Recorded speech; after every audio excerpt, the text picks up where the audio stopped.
মনুষ্যত্ব। শ্রী শ্রী বাবামণি বলিলেন, পূর্ণ মানুষকে তোমার আদর্শ করো। হিন্দুকে নয়, মুসলমানকেও নয়, বৌদ্ধকে নয়, খ্রিস্টানকেও নয়।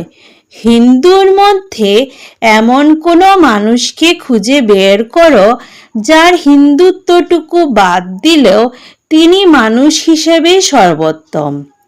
মুসলমানদের মধ্যেও তেমন মানুষটিকে খুঁজে বের করো যার মুসলিমত্ব বাদ দিলেও তিনি মানবের মধ্যে চিরশ্রেষ্ঠ।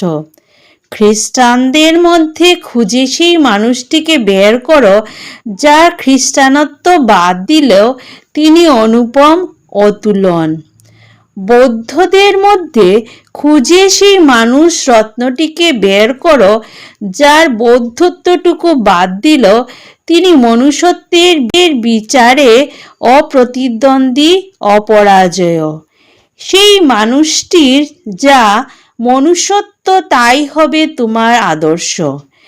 এই আদর্শ ধ্বজা কখনো সাম্প্রদায়িকতার কাছে মাথা নত করে না, প্রাদেশিকতার কাছে আত্মবিসর্জন দেয় না, জাতি, ধর্ম, বর্ণ, বংশ প্রভৃতির বিচারের সম্মুখে করজোড়ে দাঁড়ায় না। সেই মনুষ্যত্বের জয় ঘোষণা করার জন্যই তোমাদের জীবন। তারই জন্য অবহেলে হাসতে হাসতে বরণ করবে যে কোনো মুহূর্তে নির্ভীক মরণ।